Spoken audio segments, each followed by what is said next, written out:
Happy New Month and good evening. I'm Karen Karimi and this is Friday. Welcome to the program. Wherever you are in Kenya, you can also stream us live on Facebook and Twitter at TV47 Kenya. This is a home of untold stories. My guest tonight, not only is she a corporate lawyer and business consultant, she is a bodybuilder, an international bikini fitness competitor and fitness ambassador. She has represented Kenya and competed internationally. Her name is Farah Ismail. Farah, let me ask you this hilarious question. Do you live in the gym? Of course, my heart lives in the gym. Really? So you have to get to know about Farah. There she is, very beautiful, looking in red. You have to get to know about her, of course, later on in the program. But first, the headlines this 1st of July. Tonight. Anaangalia nasema hadi mingi. Atiji hospital fund, siji nini fund, na ina billion, lakini hakutaja neno ya ufisadi hata kidogo. Raila Odinga tears into Ruto's manifesto, claims they are empty promises. Tumesema lazima tubadilishe uchumi kwanza. This as Ruto took the Kenya Kwanza gospel to Embu. Also tonight, they are threatening me to shelve my ambition, now says Sakaja. This as row surrounding authenticity of his university degree deepens. Plus, and we cannot allow a student to graduate when you have not met all the requirements of the university. JKUAT denies claims missing marks pushed students to commit suicide. This as families of the deceased remain mum over the matter. And we need 3.5. Now we had only 900 and something. Indian hospital kicks out Kenyan national over accrued hospital bill. Kenda kusini nikafanyiwa test, ikasemekana the growth has reoccurred. 20-year-old Teresa Njeri urges well-wishers to intervene.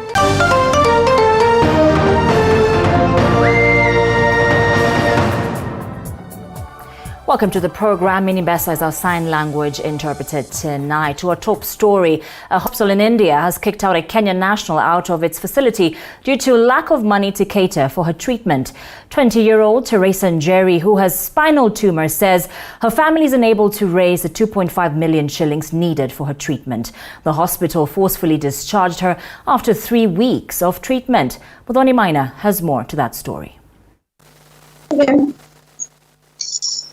A hospital in India has thrown out a Kenyan national for failing to raise money required for her treatment. 20-year-old Teresa Njeri has been receiving treatment at the unnamed facility since the 13th of June this year for spinal tumor when she was discharged and told to leave following her inability to raise funds required to complete her treatment. I'm supposed to start radiotherapy. Now, due to lack of funds, I can't start.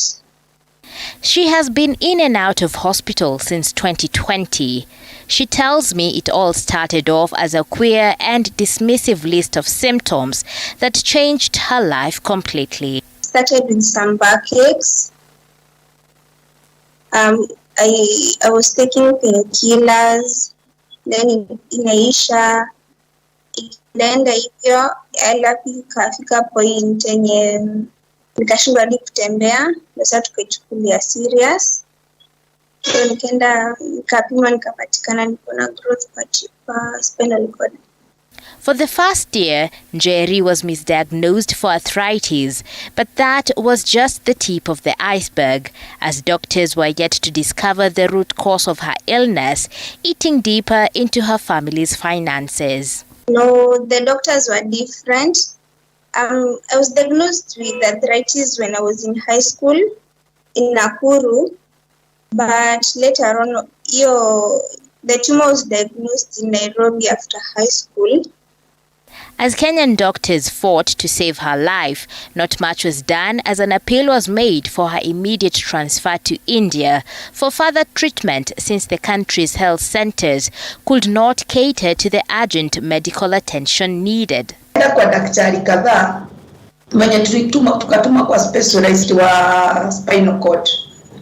Tukaenda akatuadvise hiyo growth huwa inatolewa. Vile aliangalia akatuambia tunaweza fanyiwa Kenya ama aende India. Njeri's family was only able to raise 1 million Kenya shillings out of the 3.5 million Kenya shillings required for her treatment. Tulikuwa tuna need 3.5. Now we had only 900 and something. Na ilikuwa ticket ya ndege. Zile resorts walitoka nazo Kenya hazingetumika hidi hata moja. Njeri and her family are calling on well-wishers to come to their aid, as Njeri's wish is to enjoy the feel of the grass once she is back on her feet. We're just surviving through friends here and there, giving us something small there. Yeah, that's what we are going on. I miss walking. I miss going out. Because most of the time I'm always inside the house. Yeah, that's the most important thing that I have missed. Muthoni Maina, TV47.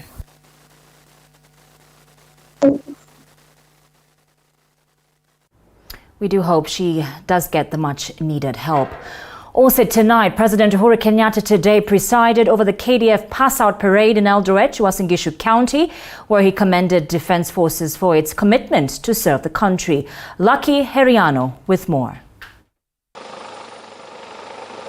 President Uhuru Kenyatta today presided over the pass-out parade for KDF recruits at the Moi Barracks Recruit Training College in Eldoret, Uasin Gishu County. The head of state commended KDF for its commitment to serve the country and protect Kenyans against external aggression. To all of you, I extend my hearty congratulations to you, the graduates of this second cohort of 2021-22, for successfully completing the basic military training course. President Kenyatta urged the new recruits to sacrifice and dedicate their time to be able to serve the country diligently, warning them against misbehaving, citing GSU graduates who were captured on camera last year threatening criminals after their graduation, prompting disciplinary action against them. On the weight of decisions that I have had to make as Commander-in-Chief to foster the safety of every Kenyan. Over these years, some of the most agonizing decisions were ones that would put our soldiers in harm's way.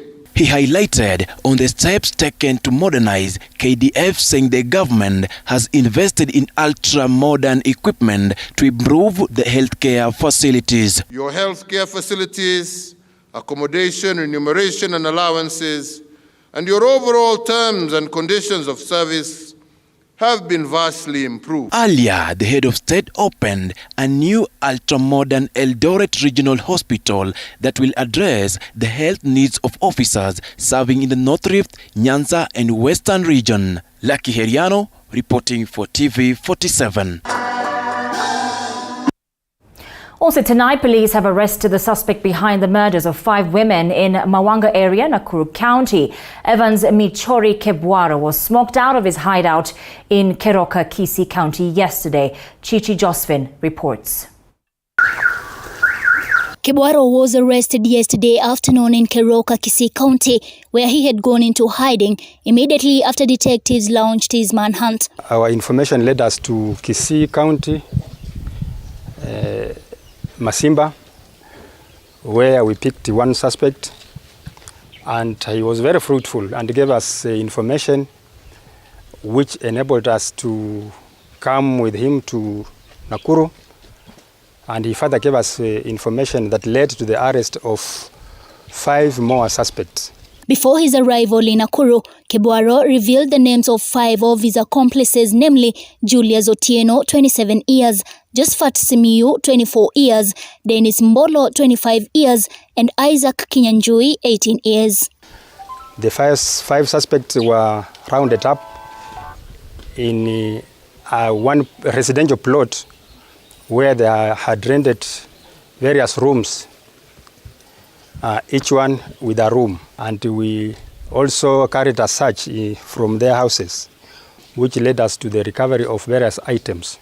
The arrest of the main suspect and his gang members comes barely 24 hours after a high-powered security meeting that was held in Nakuru, led by the Cabinet Secretary for Interior, Dr. Fred Matiang'i. Kinotiandangi field ovyo ovyo hivi ukimwona DCI. Tunataka kufuata hawa watu wote mahali popote waliko. Tutawasaka na ninawahakikishia tutawapata. It is good every county iwe na special team kama hiyo. If it have worked 24 hours from here to Kisii, about 200 and something kilometers, wanaenda kuwatoa huko, na kabla hajafika Nakuru wametaja wale wengine wote.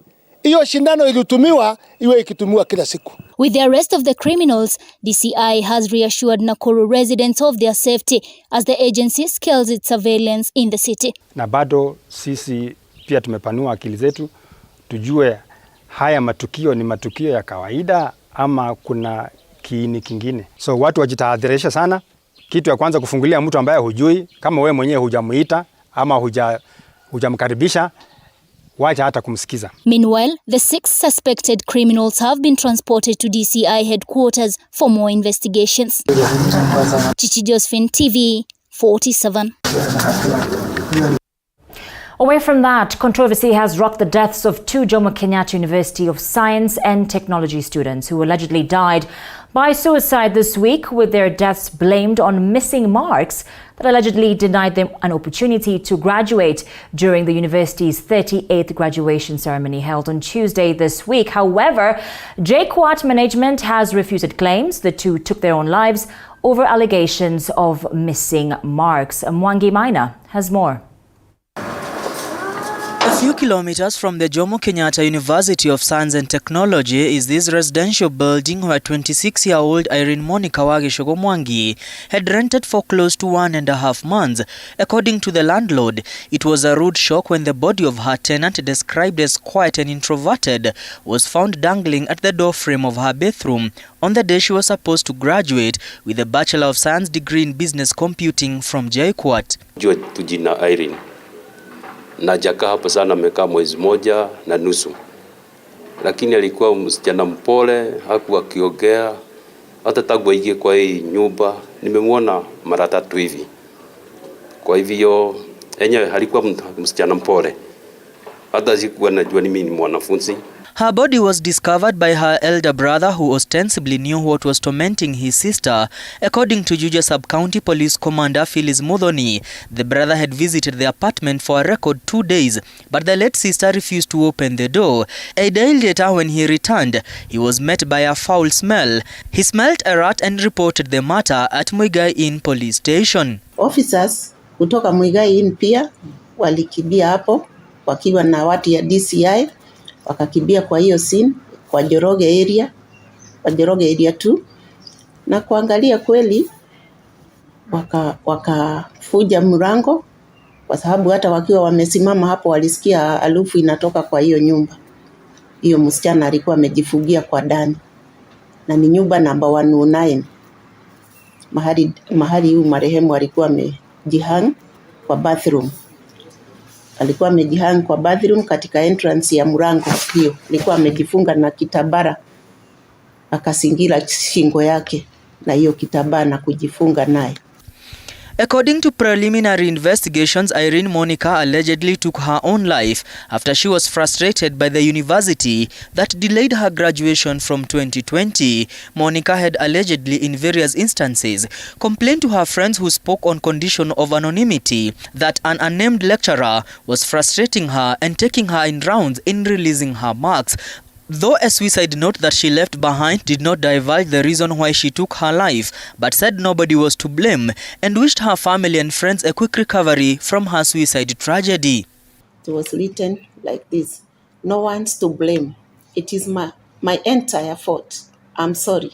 I really hope you will get over it soon. Thank you for everything. A kilometer away from Irene Monica's residence is Maya Apartments, where another student from JKUAT allegedly died by suicide 3 days before the 38th graduation ceremony. The student, identified as Lenny Jesse Masiga, was supposed to graduate with a bachelor's degree in strategic management from the School of Entrepreneurship.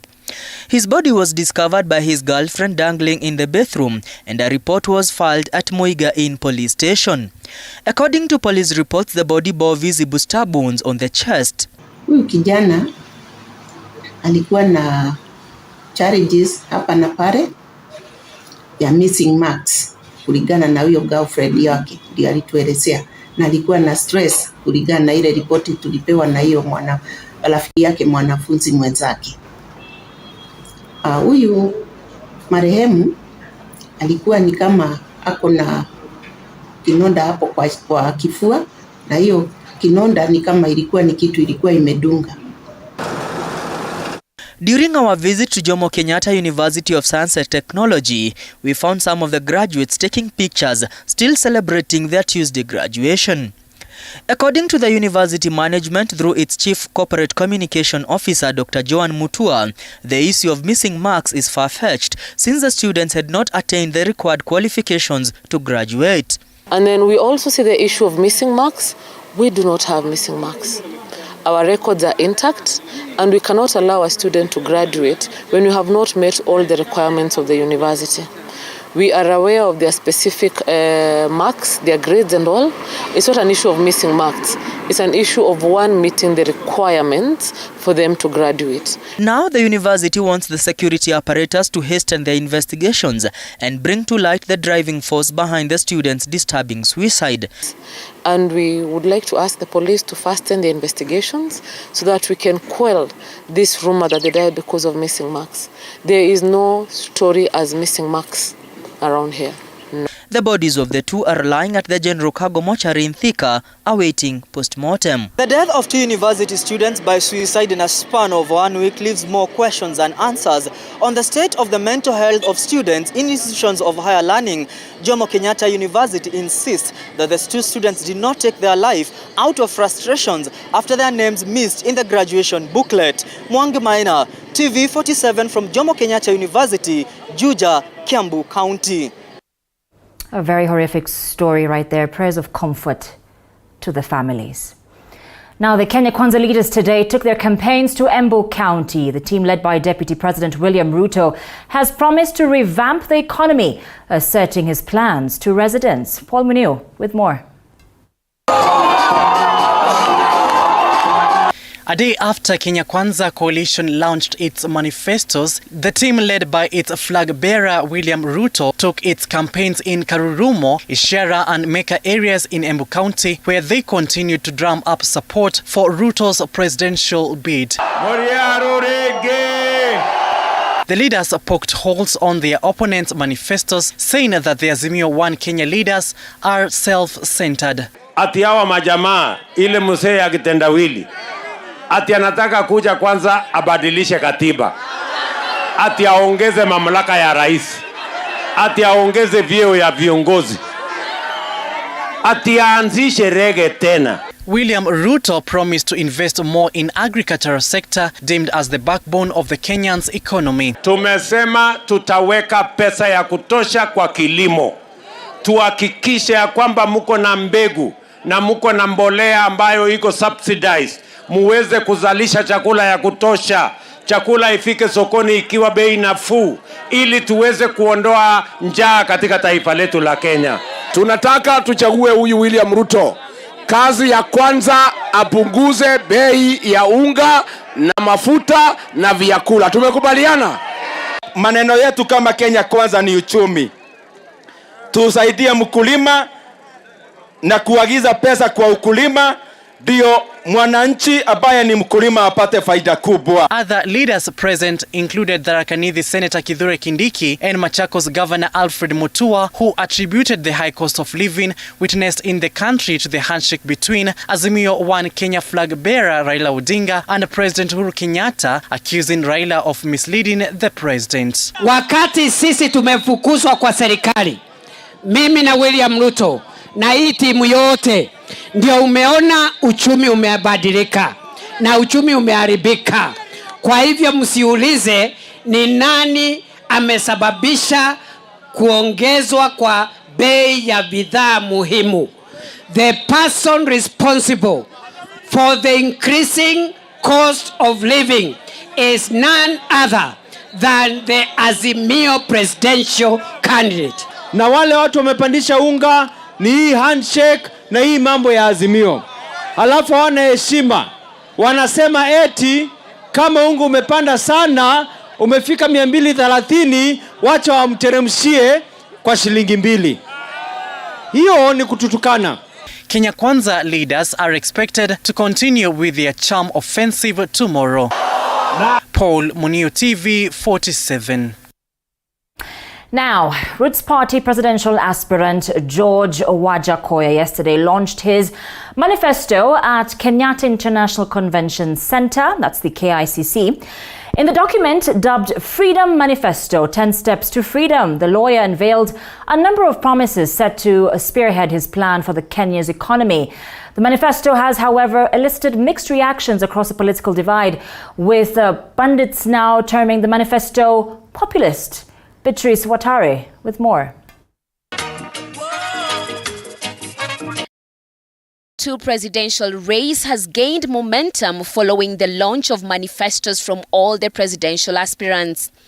However, proposals by Roots Party presidential candidate to legalize marijuana and ban for medicinal purposes continues to elicit mixed reactions, with some claiming it to be a viable source of income and others a recipe for disaster, especially among the youth in Kenya. We in Kenyanness, we are bound together by peaceful solution through the hemp because it heals us, it brings us from mental slavery, and it also makes us strong in terms of economic earnings. Wajakoya's party also promises that Kenyans will have a 4-day work week with Friday, Saturday and Sunday as holidays. Political analyst Whitney, however, believes that that may not be viable at the moment, keeping in mind the levels of insecurity and unemployment levels in the country. I do think that is viable. It is possible. However, okay, maybe in the long run, but right now Kenya is not at a good place. The economy is not doing good. I think if everyone is just looking for, just something to do. We are having high insecurity because people are unemployed. So I think when the country is more stable, when the economy is performing, I think we can look at that. But for right now, I do not think that's viable. Like China, Wajakoya in his 10-point manifesto plans to hang the corrupt and anyone found to be stealing public money. Whitney added that Wajakoya's manifesto is populist and only made to impress netizens, adding that the youth should not be easily swayed, as the manifesto does not address important issues that the country needs. The youth should not just get, in the wave and the euphoria of everything. Let's just go back to basics. You'll just see there's nothing much that he's coming up with. Reporting for TV 47, my name is Beatrice Watare. A day after Deputy President William Ruto launched a glamorous manifesto full of promises, economic analysts have poked holes on the strategy, saying despite the numbers looking good, that can only be achieved if the country deals with corruption. Elizabeth Mutuku dissects through the Kenya Kwanza manifesto. Forums, the hustlers. We have Shosho Elizabeth and Saruni. Despite the glamorous and what was termed as hopeful manifesto by Deputy President William Ruto and his Kenya Kwanza brigade, built around insurance. Economists are poking hole in the Kenya Kwanza manifesto. Deputy President William Ruto pointed 5 key pillars, which include agriculture, housing, health sector, SMEs, and digital expressway as his government's plan to economic recovery once he ascends to power. That if we had invested in garment factory like Kitui County, our 4 billion would have created 14,000 jobs. So the policy choices we need to make is not necessarily how much money we have. It is the policy choices we make. Where do we invest? And that is the difference between the trickle-down economic model and the bottom-up economic model. It's as simple as that. Economic analysts opine the numbers by Deputy President William Ruto look good on book but need hard work and political goodwill, as well as policies which will see the implementation of the manifesto. So there's a way out. One, fix corruption. Bring to book every single person who's actually held accountable. Two, reduce taxes on key issues. Fuel, because the landing price for a litre is around 56, 57 shillings. But then that price goes up to 160. And all that is taxation. So reduce the number of taxes on basic commodities like fuel, petroleum products. That's one. Incentivize... On unemployment menace in the country, Deputy President promised to deal with this through his key pillars and capitalizing on agriculture, which he says will inject 250 billion shillings on agriculture and food security. We believe as Kenya Kwanza that investing in agriculture will give us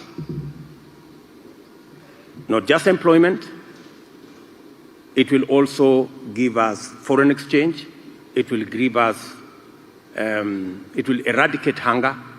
It will expand our incomes.